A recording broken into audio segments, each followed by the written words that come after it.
الحمد لله رب العالمين والصلاة والسلام على سيد الأنبياء والمرسلين محمد بن عبد الله وعلى آله وأصحابه أجمعين أما بعد. گزشتہ ویڈیو میں نے آپ حضرات کے سامنے 3 قسم کے نظریات کا ذکر کیا تھا، جس میں سے پہلا نظریہ جو اللہ تبارک و تعالی کے وجود کے منکر ہیں اور جن کو ایتھسٹ کہا جاتا ہے، لادین کہا جاتا ہے، ان کے نظریے کو قرآن کریم نے کس طریقے سے باطل اور بے بنیاد قرار دیا ہے، اس پر قرآن کریم سے چند دلائل آپ کے سامنے میں نے پیش کیے تھے. آج کی اس ویڈیو کے اندر میں آپ کے سامنے مشرکین یعنی وہ لوگ جو اللہ تبارک و تعالیٰ کے ساتھ کسی کو شریک ٹھہراتے ہیں، ان کے نظریے کو قرآن کریم نے کس طریقے سے باطل قرار دیا ہے، اس بارے میں قرآن کریم سے چند دلائل پیش کروں گا. مشرکین کے اندر اولاً 2 طبقے پائے جاتے ہیں. پہلا وہ طبقہ جو اللہ تبارک و تعالیٰ کے ساتھ شریک کرتا ہے ان گنت خداؤں کو، ان گنت من گھڑت معبودوں کو، جیسا کہ ہندوستان کے اندر، ہمارے اس ملک کے اندر رہنے والے ہندو ہیں. اور ایک دوسرا طبقہ ہے جو کہ سابق شریعتوں پر عمل کرنے والے تھے، لیکن انہوں نے اپنی اس شریعتوں کے اندر تبدیلی کو کیا ہے اور اپنی کتابوں کو بدلا ہے، اور اس کے بعد انہوں نے چند اس قسم کے عقائد اپنی طرف سے گڑھ لیے ہیں. ان کے اندر بھی 2 طبقے ہیں، ایک یہود اور ایک عیسائی. قرآن کریم نے یہودیوں کے سلسلے میں اللہ تبارک و تعالی نے ایک جگہ قرآن کریم کے اندر ارشاد فرمایا ہے، وقالت الیہود عزیر ابن اللہ، کہ یہود جو ہیں ان کا عقیدہ یہ ہے کہ حضرت عزیر علیہ السلام اللہ کے بیٹے ہیں، نعوذ باللہ. اور عیسائیوں کے بارے میں قرآن کریم میں جگہ جگہ اللہ تبارک و تعالی نے ذکر کرتے ہوئے ارشاد فرمایا ہے اور ان کی اس غلط نظریے کو پیش کیا ہے، جیسا کہ ایک جگہ ارشاد فرماتے ہیں، وقالت النصارى المسیح ابن اللہ. اور عیسائیوں کے ہاں صرف حضرت عیسیٰ علیہ السلام ہی کو بیٹا تسلیم نہیں کیا گیا ہے، بلکہ ان کی والدہ حضرت مریم علیہ السلام کو بھی قرآن کریم نے اس کی وضاحت کی ہے کہ یہ لوگ اللہ تبارک و تعالیٰ کی نعوذ باللہ بیوی مانتے ہیں، اور حضرت عیسیٰ علیہ السلام کو اللہ کا بیٹا مانتے ہیں، جبکہ قرآن کریم کی تعلیمات کے اندر اس بات کی وضاحت ہے کہ اللہ تبارک و تعالیٰ کے نہ تو اوپر کوئی ہے نہ نیچے کوئی ہے، یعنی نہ تو ان کے اللہ تبارک و تعالیٰ کا کوئی باپ یا ماں ہے، نہ ہی اسی طریقے سے اللہ تبارک و تعالیٰ کے نیچے کوئی ہے کہ بیوی کو مانا جائے یا اولاد کو مانا جائے. جیسا کہ قرآن کریم میں اللہ تبارک و تعالیٰ نے ارشاد فرمایا ہے، قل هو اللہ احد اللہ الصمد لم یلد ولم یولد ولم یکن له کفوا احد. اس کے اندر اللہ تبارک و تعالیٰ نے اوپر کے سلسلے کو بھی ختم کیا ہے اور نیچے کے سلسلے کو بھی ختم کیا ہے، یعنی نہ تو باپ دادا ہیں، نہ ماں اور دادی ہیں، اور نہ ہی اسی طریقے سے اولاد ہے اور بیوی ہے. بہرحال مشرکین کے اندر ان باتوں سے یہ بات معلوم ہوئی کہ پہلے تو اولاً 2 طبقے ہیں اور ثانیاً 3 طبقے ہیں، یعنی 2 اہل کتاب ہیں اور ایک مشرکین صریح ہیں، یعنی کھلے ہوئے مشرکین ہیں کہ ان کے ہاں معبودوں کی کوئی گنتی ہی نہیں ہے. اس نظریے کو، شرک کے نظریے کو اللہ تبارک و تعالی نے کس طریقے سے قرآن کریم کے اندر غلط قرار دیا ہے. اللہ تبارک و تعالی ایک جگہ ارشاد فرماتا ہے، لو کان فیہما آلہۃ الا اللہ لفسدتا فسبحان اللہ رب العرش عما یصفون، کہ اگر اس زمین اور آسمان میں اللہ تبارک و تعالی کے علاوہ کوئی اور معبود ہوتے تو پھر اس کا نظام درہم برہم ہو جاتا اور اس کا نظام برباد ہو جاتا. لیکن اللہ تبارک و تعالی تنہا ہے، جس کی وجہ سے اس کا نظام بالکل صحیح طریقے سے چل رہا ہے اور اس کے اندر کوئی انتشار نظر نہیں آتا ہے۔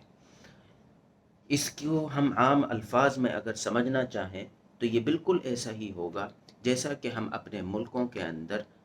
الیکشن کے ذریعے سے وزیر اعظم کو چنتے ہیں اور اسی طریقے سے اپنے صوبے کے اندر وزیر اعلیٰ کو چنتے ہیں، لیکن ہم وزیر اعظم ایک ہی آدمی کو بناتے ہیں، وزیر اعلیٰ ایک ہی آدمی کو بناتے ہیں، یعنی وزیر اعظم کے جو اختیارات ہیں ہم اس بات کے لیے تیار نہیں ہیں کہ وہ اختیارات ایک آدمی کے بجائے 2 یا 3 آدمیوں کے اندر تقسیم کیے جائیں، اس لیے کہ ہماری عقل اس بات کو تسلیم نہیں کرتی ہے کہ ایک اختیارات کے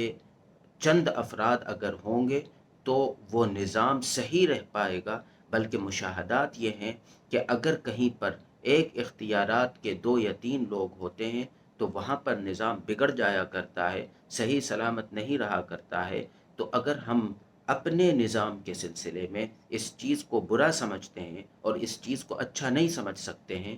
اچھا نہیں سمجھتے ہیں، تو اللہ تبارک و تعالیٰ کے لیے ہم کیسے اس نظام کو صحیح سمجھ سکتے ہیں؟ ہماری عقل اس کو کیسے صحیح مان سکتی ہے؟ بہرحال یہ ایک بنیادی چیز تھی جو کہ اس شرک کی قباحت کو اور شرک کی برائی کو بیان کرنے کے لیے، اس بنیادی چیز کو بیان کرنے کے لیے ایک بنیادی نکتہ اللہ تبارک و تعالیٰ نے ایسا دیا ہے قرآن کریم کے اندر کہ اگر اس پر غور کیا جائے تو ہر عقل مند آدمی اس فیصلے پر اور اس نتیجے پر پہنچتا ہے کہ یہ چیز ممکن ہی نہیں ہے۔ لہٰذا قرآن کریم اسی بات کی وضاحت کرتے ہوئے فرماتا ہے لَوْ كَانَ فِيهِمَا آلِهَةٌ إِلَّا اللَّهُ لَفَسَدَتَا۔ تو جیسا کہ ہم نے شروع کے اندر 3 قسم کے نظریات بیان کیے تھے، ان 3 میں سے 2 نظریات جب بے بنیاد اور غلط ثابت ہو گئے تو تیسرا اپنے آپ صحیح ثابت ہو جاتا ہے، اور وہ تیسرا نظریہ وہی ہے جو نظریہ اسلام کا نظریہ ہے، جو نظریہ انبیاء کرام علیہم الصلاۃ والتسلیم مسلسل لے کر آتے رہے ہیں، اور جس کا اختتام نبی کریم علیہ الصلاۃ والسلام کی تعلیمات پر اور نبی کریم علیہ الصلاۃ والسلام کی بعثت پر ہوا ہے، اور یہ قیامت تک آنے والی آخری شریعت ہے۔ تو نبی کریم علیہ الصلاۃ والسلام کی شریعت کے اندر بھی اللہ تبارک و تعالیٰ کے سلسلے میں یہی نظریہ پیش کیا گیا ہے کہ اللہ تبارک و تعالیٰ واحد ہے، اکیلا ہے، تنہا ہے، نہ تو اس کے کوئی اوپر ہے نہ اس کے کوئی نیچے ہے، اور یہی نظریہ صحیح نظریہ ہے۔ جب ہم اس نظریے کو صحیح ٹھہرا دیتے ہیں دلائل کی روشنی میں تو اللہ تبارک و تعالیٰ کا وجود ثابت ہو جاتا ہے، اور جب اللہ تبارک و تعالیٰ کا وجود ثابت ہو جاتا ہے تو پھر قرآن کریم کو اللہ تبارک و تعالیٰ کا کلام ماننے کے لیے ثبوت بہت زیادہ دینے کی ضرورت نہیں ہے، لیکن پھر بھی میں اس کے اوپر بھی بات کروں گا۔ لیکن اللہ تبارک و تعالیٰ کے بعد قرآن کریم کے ثبوت کے لیے ضروری ہے نبی کریم علیہ الصلاۃ والسلام کی نبوت کا اقرار کرنا، نبی کریم علیہ الصلاۃ والسلام کی نبوت کو ماننا، نبی کریم علیہ الصلاۃ والسلام کی نبوت کو کس طریقے سے ماننا۔ اس کی بھی تھوڑی سی وضاحت کر دوں کہ نبی کریم علیہ الصلاۃ والسلام کو نبی اور آخری نبی ماننا، اگر ہم اس جملے کا اضافہ کر دیتے ہیں کہ آخری نبی ماننا، تو پھر نبی کریم علیہ الصلاۃ والسلام کے بعد جتنے جھوٹے لوگوں نے نبوت کا دعویٰ کیا ہے ان کا بھی انکار ہو جاتا ہے۔ بہرحال نبی کریم علیہ الصلاۃ والسلام کی نبوت کو تسلیم کرنا اور اس کو ثابت کرنا قرآن و حدیث کی روشنی کے اندر یہ ضروری بات ہے۔ اس کے اوپر چند باتیں کر کے میں آج کی ویڈیو کو ختم کرتا ہوں کہ نبی کریم علیہ الصلاۃ والسلام کی نبوت پر جب بات کی جائے تو سب سے پہلے ہمیں نبی کریم علیہ الصلاۃ والسلام کی زندگی کا مطالعہ کرنا پڑے گا، نبی کریم علیہ الصلاۃ والسلام کی زندگی کو پڑھنا پڑے گا، اور پڑھنے کے بعد پھر اس کو سمجھنا پڑے گا، اور جب ہم اس کو پڑھ کر سمجھ لیں گے تو پھر یہ بات کھل کر واضح ہو جائے گی کہ نبی کریم علیہ الصلاۃ والسلام اللہ کے سچے اور آخری نبی ہیں۔ کیسے؟ میں اس کی تھوڑی سی وضاحت کر دوں کہ نبی کریم علیہ الصلاۃ والسلام کی پیدائش کو دیکھیے، نبی کریم علیہ الصلاۃ والسلام کی پیدائش کے بعد کی زندگی کو دیکھیے، ان کی پیدائش کے بعد کی نشو و نما کو دیکھیے، ان کی تربیت کو دیکھیے، اور پھر اس کے بعد نبی کریم علیہ الصلاۃ والسلام کی سوشل زندگی کو دیکھیے۔ ان تمام چیزوں کو جب آپ دیکھیں گے تو فیصلہ پھر بہت آسان ہو جائے گا۔ میں پھر اس کے اوپر ہلکی سی روشنی ڈالتا چلوں کہ نبی کریم علیہ الصلاۃ والسلام کی جب پیدائش ہوئی تو ان کی اس دنیا میں تشریف لانے سے پہلے ان کے والد کا سایہ ان کے سر سے اٹھ چکا تھا، اور پھر 6 سال کی عمر کے اندر والدہ کا سایہ بھی سر سے اٹھ چکا تھا، اور پھر 8 سال کی عمر میں دادا کا سایہ سر سے اٹھ گیا، اور پھر اس کے بعد چچا نے، ابو طالب نے نبی کریم علیہ الصلاۃ والسلام کی پرورش کی، اور پھر دوسرے ان کی نبی کریم علیہ الصلاۃ والسلام کی زندگی کے دوسرے پہلو کے اوپر جب آپ غور کریں گے تو آپ کو یہ نظر آئے گا کہ نبی کریم علیہ الصلاۃ والسلام کے ساتھ ابتدائی زمانے میں پیدائش کے بعد کے جو احوال ہیں، ان احوال کی وجہ سے ان کے ساتھ یہ معاملہ پیش آیا کہ نبی کریم علیہ الصلاۃ والسلام ان مسلسل حالات کی وجہ سے کسی کے پاس پڑھنے نہ جا سکے، کسی کے پاس تربیت حاصل کرنے نہ جا سکے، بلکہ نبی کریم علیہ الصلاۃ والسلام کی نشو و نما ایسے ہوئی ہے کہ جیسے کہ ایک یتیم بچے کے بارے میں آپ تصور کریں جس کے سر پر کوئی نہ ہو، کہ وہ کہاں تعلیم حاصل کر سکتا ہے اور کس طریقے سے اپنی زندگی کے مراحل کو طے کر سکتا ہے، اور اپنے لیے مستقبل کے لیے کیا اچیومنٹ یا کیا ہدف وہ متعین کر سکتا ہے۔ اگر آپ اس پر غور کریں گے کہ ایسے بچے کے سلسلے میں جس کے سر پر کوئی ہاتھ نہ ہو، وہ یہ تمام چیزیں حاصل نہیں کر سکتا، لہٰذا نبی کریم علیہ الصلاۃ والسلام کے ساتھ بھی یہی معاملات درپیش رہے، اور نبی کریم علیہ الصلاۃ والسلام کی جو ابتدائی زندگی ہے وہ بغیر استاد کے اور بغیر کسی سکھانے والے کے نبی کریم علیہ الصلاۃ والسلام کی یہ زندگی گزری ہے، جس کا نتیجہ یہ نکلا کہ نبی کریم علیہ الصلاۃ والسلام نبوت حاصل ہونے تک اہل مکہ اس بات کے اوپر یقین رکھتے تھے، اور بلکہ وہ اس بات کو جانتے تھے کہ یہ شخص محمد جو ہیں یہ نہ تو پڑھنا جانتے ہیں اور نہ لکھنا جانتے ہیں، اور ایسا آدمی جو نہ پڑھنا جانتا ہو اور نہ لکھنا جانتا ہو، لیکن آپ دوسرے پہلو پر ذرا غور کریں کہ ایسا آدمی جس کی ایسی تربیت ہوئی ہو، آپ اگر اپنے شہر کے اندر اپنے اطراف میں ایسے لوگوں پر غور کریں گے اور نظر کو دوڑائیں گے تو آپ کو یہ ملے گا کہ ایسے لوگ ہوتے ہیں، ہر زمانے میں ہوتے ہیں، ہر علاقے میں ہوتے ہیں، ہر جگہ موجود ہوتے ہیں، لیکن اگر آپ ان کی زندگی کو دیکھیں اور ان کی سوشل زندگی کو دیکھیں تو آپ یہ پائیں گے کہ ان کا اپنے معاشرے میں کوئی مقام نہیں ہوتا ہے، ان کو لوگ اچھی نظر سے نہیں دیکھتے ہیں، ان کے اخلاق بہت ہی گرے ہوئے ہوتے ہیں عام طور پر، اسی طریقے سے ان کے معاملات بڑے گندے ہوتے ہیں، اس لیے کہ انہیں دنیا کا کوئی علم نہیں ہوتا، انہیں دنیا کے اندر زندگی گزارنے کا کوئی سلیقہ نہیں ہوتا۔ لیکن نبی کریم علیہ الصلاۃ والسلام کی خصوصیت یہ ہے کہ یہ تمام احوال ہونے کے باوجود نبی کریم علیہ الصلاۃ والسلام کی جو زندگی تھی